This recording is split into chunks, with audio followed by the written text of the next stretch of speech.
வணக்கம். இது ஸ்ரீராம் மாத்ரு YouTube channel. இது நான் வந்து கைக்கு ஒரு மாடல் தைக்கிறதுக்காக வேண்டி இது ஒரு 5 இன்ச்சு கிளாத்து, 4 சைடு 5 இன்ச்சு வர்றாப்புல. இது வந்து சேலையோட துணி. சட்டை வந்து வேறு பிங்க் கலரில் வருது. அதில் வந்து முதல்ல ஒரு 5 இன்ச்சு கிளாத்தில் வந்து ஒரு ஓரமாக மடித்து தைச்சிக்கிறேன், முக்கோணமாக மடித்து. இதே போல் 5ல் 1, 6 இன்ச்சில் 1, 7 இன்ச்சில் 1, ஒரு இன்ச்சு வித்தியாசத்தில் முக்கோணமாக இந்த மாதிரி மடித்து ஓரம் ஃபுல்லாக தைச்சி வச்சுக்கிறேன். அடுத்தது கைக்கு நம்ம நார்மலாக லைனிங் போட்டு வச்சுருந்துருப்போம் இல்லையா, அது மேலே இதை வச்சு அட்டாச் பண்ண போகிறோம்.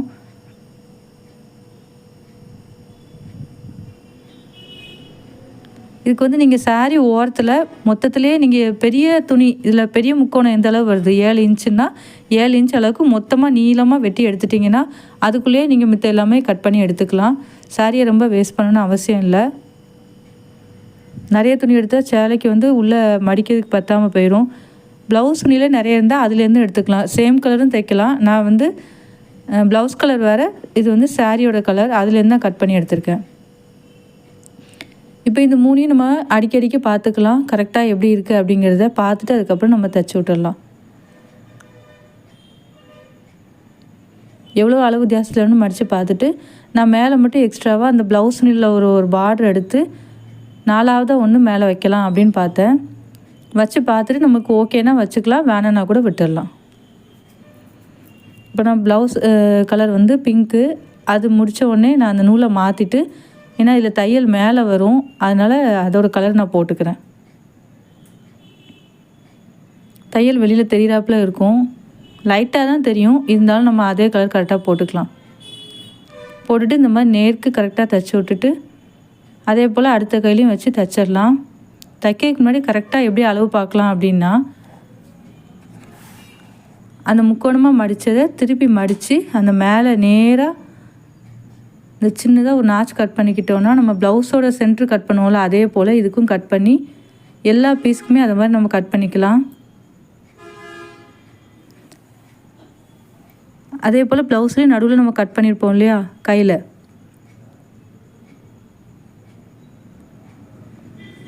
சொன்ன மாதிரி இந்த 3 துணி நம்ம எத்தனை வச்சு தைக்கிறோமோ அத்தனை இதுலேயுமே நம்ம கட் பண்ணிக்கலாம். இந்த முக்கோணம் வந்து நமக்கு எந்த அளவுக்கு நீளமாக வேணுங்கிறது நம்மளோட சாய்ஸ் தான். கையோட நீளத்தை பொறுத்து ஃபுல் கை கீழே வரைக்கும் ஒரு நாள் வச்சுக்கலாம். இப்போ சென்டர் கனெக்ட் பண்ணி கரெக்டாக வச்சுக்கிறேன். இப்படி வைக்கும்போது முக்கோணத்தோட அந்த ஓரமும் இந்த ஓரமும் வெளியில் மேலே தெரிஞ்சால் பரவாயில்ல, நம்ம அதை கட் பண்ணி தான் விட போகிறோம். ஆனால் அது வேஸ்ட்டாக போது நம்ம கீழே இறக்கி வச்சு தைக்கக்கூடாது. இந்த நடுவில் உள்ள சென்டர் தான் நம்ம கனெக்ட் பண்ணி வைக்கணும்.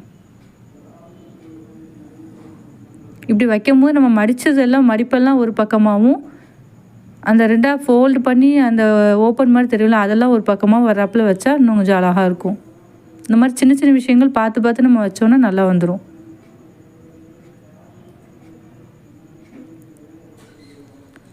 நடுவில் தைச்சதுக்கப்புறம் மேல் ஓரத்துலையும் தைச்சி விட்டுடலாம். ஃபஸ்ட் நடுவில் கரெக்டாக ஒன்று போல் தைச்சிட்டு அப்புறம் மேல் ஓரத்தில் தைச்சிடலாம். இப்போ தைச்சி முடிச்சுட்டு அந்த ப்ளவுஸோட துணி அந்த பார்டர் இருந்ததையும் நான் அது மாதிரி தைச்சிக்கிறேன். கீழே முக்கோணம் வரும்போது ஒரு பேக் ஸ்டிச் போட்டு திருப்பி மேலே அப்படியே கொண்டு போயிடலாம், அப்போ தான் ஸ்ட்ராங்காக இருக்கும். இப்போ கையை வந்து ப்ளவுஸோடு வச்சு தைக்க போகல, நான் வந்து உள் வளைவு கட் பண்ணுறதுக்கு என்ன பண்ணுறேன்னா, ஃபஸ்ட்டே அதை கட் பண்ணிக்கல. ஏன்னு கேட்டாச்சுன்னா அந்த முக்கோணம் வைக்கிறது வந்து கொஞ்சம் சரிவாக வரும்ன்றதால நான் ஃபஸ்ட்டே கட் பண்ணிக்கல.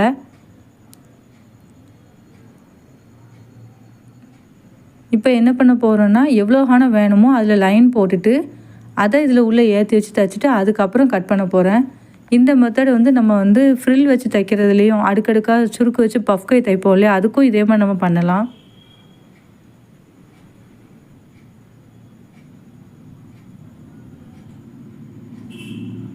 இப்படி வரும்போது அந்த கையை அப்படியே மேலே வராப்பில் வச்சுட்டு இப்போ வெளியில் நீளமாக எக்ஸஸாக இருக்கிறத நம்ம அப்படியே கட் பண்ணி விட்டுடலாம். தெரியறதுக்காக ஒரு கோடு போட்டு காட்டுறேன்.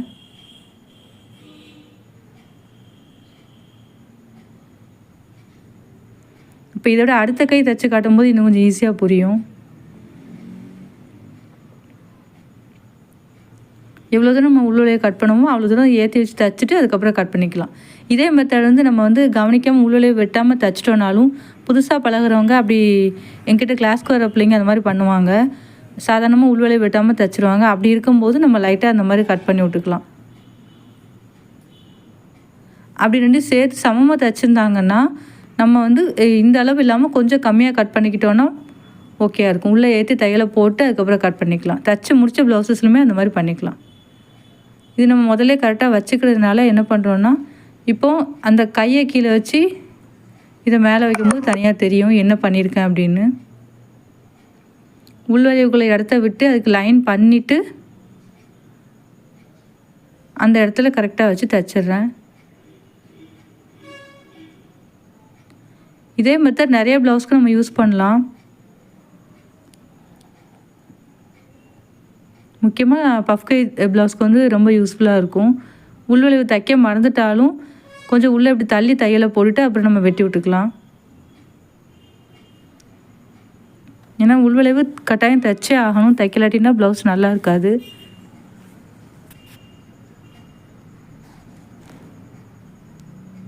இப்போ இதை கட் பண்ணி விட்டுக்கிறேன். கட் பண்ணிவிட்டு திரும்ப 2வது தையல் மேலே போட்டுட்டு சைட் ஜாயின் பண்ணி முடிச்சுட்டு காட்டுறேன்.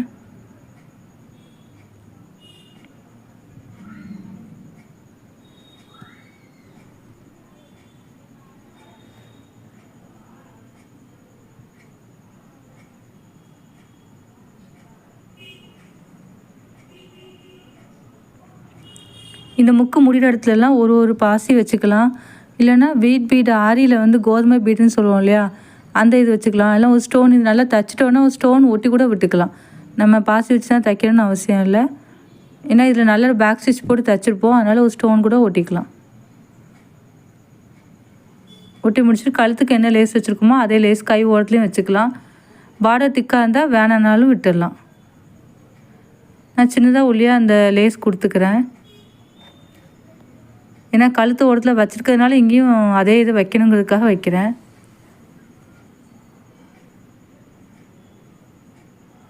பேக் சைடுக்கு சின்னதாக ஒரு ஃப்ரில் டைப் கொடுத்து அதில் பீட்ஸ் வச்சு தைச்சி முடிக்க போகிறேன். எதுக்காக அப்படி வைக்கிறேன்னா கை ஓரத்தில் சின்ன சின்ன பாசியாக வச்சு தைக்கும்போது அதே பாசியை வச்சு தைக்கிற மாடல் பின்னாடி வரணுங்கிறதுக்காண்டி அப்படி பண்ணுறேன். நம்ம கைக்கு என்ன மாடல் வைக்கிறோமோ அதே போல் பின் சைடும் வந்தால் பார்க்க அழகாக இருக்கும். லேஸ் வச்சோடனே நூல் கட் ஆயிடுது. அந்த என்ன ப்ளவுஸ் கலர் இருக்கோ அதே நூல் நம்ம போட்டிருக்கும்போது அது கொறுக்கிறதுக்கு கொஞ்சம் கஷ்டமாக இருக்கும். அப்போ நம்ம என்ன பண்ணுவோம்னா ப்ளவுஸை நவுட்டிட்டு அதுக்கப்புறம் கொறுப்போம். அதுக்கு பதிலாக இந்த மாதிரியும் பண்ணிக்கலாம். இதுக்கு நடுவில் ஒரு அட்டை, வெள்ளை கலர் அட்டை, பேப்பர் ஏதாவது கொடுத்துட்டு, அப்படி இல்லைன்னா நம்மளோட டிசி மார்க்கரை கூட லைட் கலராக இருந்ததுன்னா அந்த இடத்துல வச்சோன்னா அந்த நூலை கொறுக்கிறதுக்கு ரொம்ப ஈஸியாக இருக்கும்.